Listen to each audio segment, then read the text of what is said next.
Տեսեք, պահանջը հետևյալն է, վերջին սահմանափակումներից հետո Ռուսաստանի Դաշնության, որը որ սկսել է մայիսի 13-ից, արդեն 2 ամսից ավել է, մենք մեր ուժերով, մենք մեր ունեցած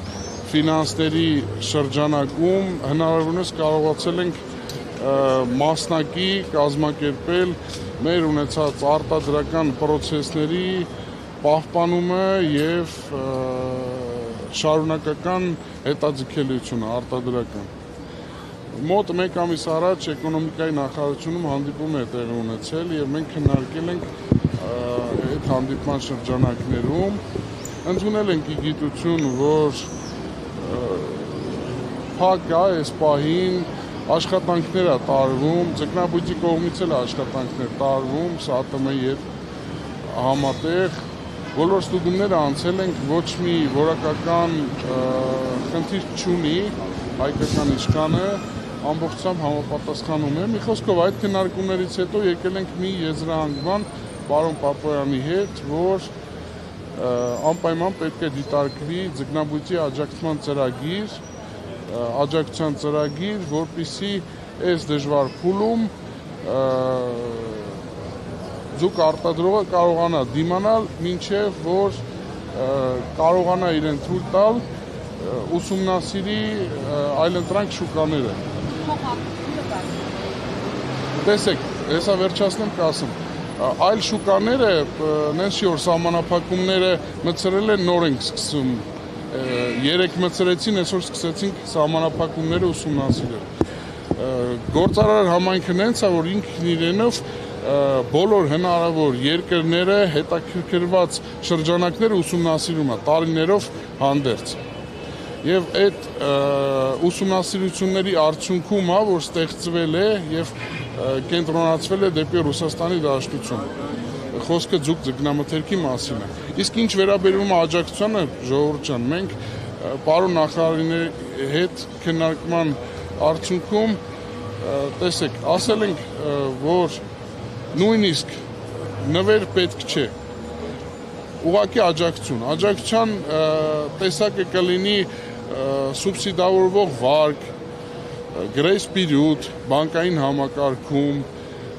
համատեղ բանկերի հետ աշխատանք, որ պետությունը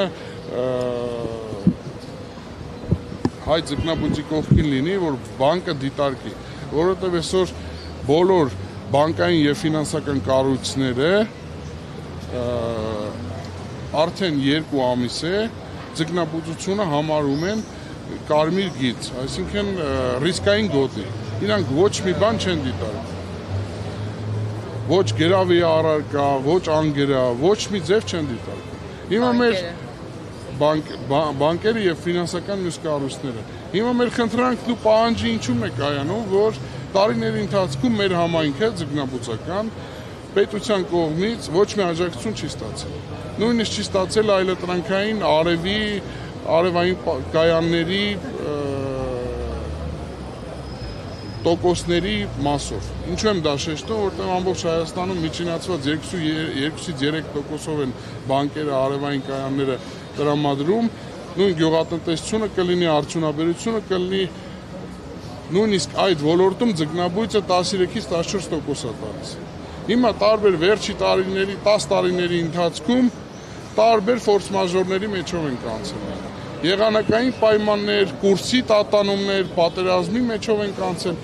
այդ ամեն ինչը ձկնաբույծը մենակով անցել է, ոչ մի աջակցություն, ոչ խնդրել է, ոչ պահանջել է, հասկանալով, որ ինչքան կարում ենք դիմանանք պետությանը, չդիմենք, ավել ծանրաբերվածություն չլինի, բայց այս փուլում, այս սիտուացիայում դիմանալ չի լինում, ինչին դիմանաս, դա ինչ-որ ֆիզիկական աշխատանք չի, որ դիմանաս, հոսանք վճարելուն ոչ չդիմանաս։ Ճանապարհները բաց են, հաստատությունների առումով հնարավորություն կա, կառավարության դիսկում է հայտարարել։ Շատ լավ, սենց մի հատ օրինակ բերեմ Եվրոպա տանելու հետ կապված, ժողովուրդ։ Ես ենթադրենք 20 տարի է բոքսով եմ զբաղվում, այսօր զարթնել եմ, ինձ ասում են, եղբայր, դու էլ բոքսով չես զբաղվում, արի գնա ֆուտբոլ խաղա։ Կարամ միանգամից անցնեմ ֆուտբոլին։ Գործիքական պետքա լինի, շուկայի ուսումնասիրություն պետքա լինի, լոգիստիկ եզրերը պետքա գտնենք, սկսած վարորդներից մինչև վերջի ստացողը, նրանք ամբողջը խնդրահարույց հարցեր են,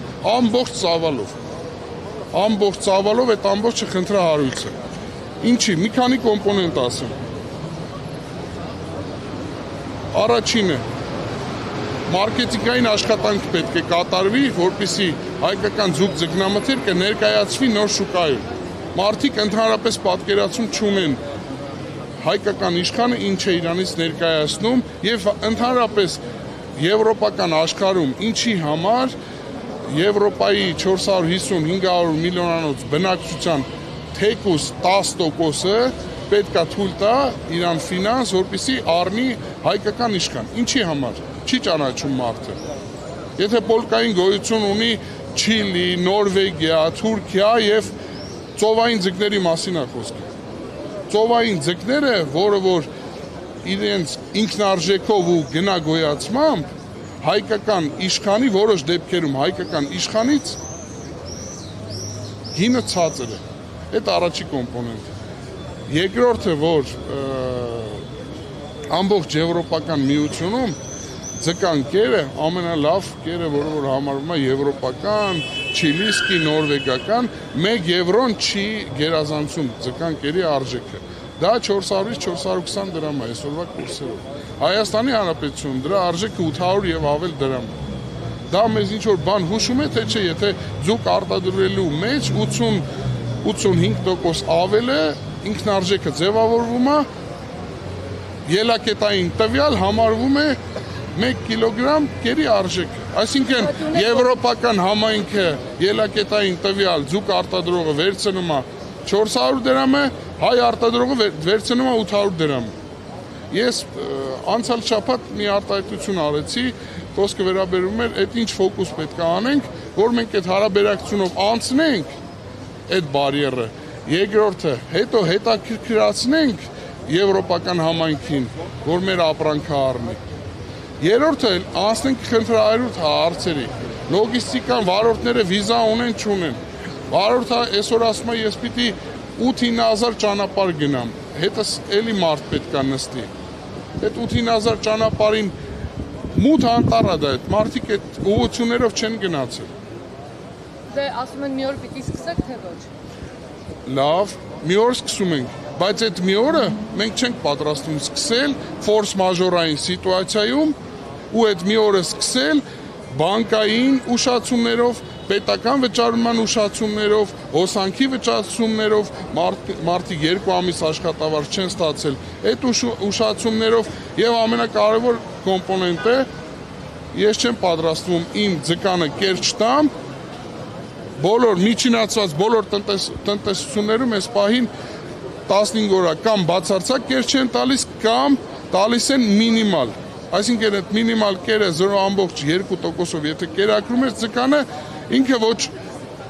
աճում է, ոչ իջնում է։ Այսինքն դու կերը պրոստը լցնում ես ջուրը։ Մենք այդ 5 պայմաններում եթե պետքա մի օր սկսենք, ժողովուրդ, մենք այս սիտուացիայում այդ մի օրը չի գալու։ Ինչի չի գալու, որովհետև դու արտադրական ցիկլի հետաձգելիություն պետքա ապահովես, որ կարողանաս ինչ որ մեկի հետ պայմանագիր կնքես, ինչ որ մեկին հետաքրքիր լինես։ Ուզում եք հանդիպել ում եւ ինչ ասել։ Տեսեք, մենք մի ամիս առաջ հանդիպումը կրկնվեմ, եղել է էկոնոմիկայի նախարարի հետ, էկոնոմիկայի նախարարության շրջանակներում։ Այդ մարդիկ մեզ ոչ մի հստակ պատասխան չեն տալիս։ Այսինքն, այս շաբաթ անցավ, մյուս շաբաթ, մյուս շաբաթ անցավ, մյուս շաբաթ, հիմա խնդրում ենք հանդիպենք փոխվարչապետի հետ, եթե այս պահին Տիգրան Խաչատրյանի հետ, եթե ղեկավարը ինքն է, բացատրենք խնդիրները եւ աջակցություն պահանջել։ Եվ աջակցություն ենք ակնկալում ու պահանջում, եւ որս համայնքը մնա վերջը ժողովուրդ այս ոլորտը ինքը իրանից փոքր ոլորտ չի ներկայացնում։ Կարող է ինչ որ մենք բոլորը սովորել ենք մրգից ենք խոսում, բանջարեղենից ենք խոսում, այդ միրգ բանջարեղեն արտադրողի ցավն էլ տանեմ։ Բայց ես իմ ցավը պետք է հələ տանեմ, հետո նոր մնացածի ցավը տանեմ։ Չեմ կարա ես տենց պաֆոսնի խոսեմ, էլի։ Ձեր ընկերությունը ոնց էր կոչվում, կներեք։ Վանկա Retail Group։ Ժողովուրդ տեղական շուկայի հետ կապված մի բան ասեմ, որպեսզի հանրությանը պատկերացնելի լինի, քանի որ վերջի ժամանակաշրջանում բոլորը մեկնաբանություններ են թողում։ Ձեր ձուկը սենց, ջուրը սենց, կերը սենց, տեղական շուկան Հայաստանի Հանրապետությունում արտադրվում է։ Խոսքը ծիածանափայլ իշխանի մասին է, մեր բոլորի իմացած իշխանի մասին։ 25-ից 27 հազար տոննա արտադրանք ունի Հայաստանի Հանրապետությունը։ Տարեկան 25-ից 27 հազար տոննա։ Դրան ավելացնեմ 25-ից 27 հազար տոննան ինչի հիմա վրա ձևավորվել է։ Կառավարությունը ձկնաբույծին պարտադրել է, որ մի լիտր ջերով դու պետք է արտադրես 700 կիլո ծիածանափայլ իշխան։ Այդ որ մեկնաբանություններ են գերում, ագահություն եք անում, այսքան չարտադրեիք, այնքան արտադրեիք, հիմա էլ որ պրոբլեմ չի լինի, դա պարտավորված է եղել։ Մի քիչ առաջ իմ գործընկերը այդ օրինակը բերեց։ Աշխարհում տենց պրակտիկա չկա, որ արտադրողին պարտադրեն, թե դու քանի հատ պիտի արտադրես։ Մանուկացնում եք ներքին շուկայում այդքանը չի վաճառվում։ Տեսեք, 25-ից 27 հազար տոննա արտադրանք ունենք ծիածանափայլ իշխանի։ Միջինացված Հայաստանի Հանրապետությունից արտահանվել է 12-ից 13 հազար տոննա։ Ցուցանիշ ենք ունեցել նույնիսկ 14500 տոննա։ Խոսքը ամբողջ ծավալով Ռուսաստանի Դաշնության մասին է։ Ժողովուրդ, այդ արտահանումը 1 օրում կանգնել է, արդեն 2 օր է կանգնել է։ Հիմա առաջ եթե 27-ից կեսը լավ, սենց կես անենք, որպեսզի պատկերացում լինի։ Կեսը արտահանվում էր, կեսը տեղական շուկայում էր վաճառվում։ Խնդիր չկար, բայց հիմա կես չկա, ամբողջը լողավազաններում նստած է։ Ամբողջ խմբականակը լողավազաններում նստած է։ Ձեզ ռուսական կողմից ասել են արտահանման արգելման պայքարի մասին։ Ինչու չեն հայկական։ Չէ, ռուսական կողմից մենք անցել ենք ստուգում, երկու ընկերություններ անցել են ստուգում, համապատասխանություն են ստացել, ռուսական կողմը հաստատել է, որ այս գրավոր է հաստատել ՍԱՏՄ-ի հետ, որ այս երկու ընկերությունները կարող են իրականացնել արտահանում։ Մենք էլ այդ նոր տրված պահանջների շրջանակներում դա կլինի լաբորատոր փորձարկում, մոնիտորինգ տնտեսությունների մի քանի կոմպոնենտով առաջ ենք շարժվել, բայց այսօր սպասում ենք պատասխանի։ Խոսքը երկու ընկերությունների մասին է խոսքը։ Չէ, չենք արտահանել։ Այդ երկուսից մեկը դուք եք։ Չէ, մեկը ես չեմ։ Ես արտահանող բացի այն, որ արտադրող եմ ձկնաբույծը, նաև արտահանող կազմակերպության ղեկավարը։ Չէ, արտահանող։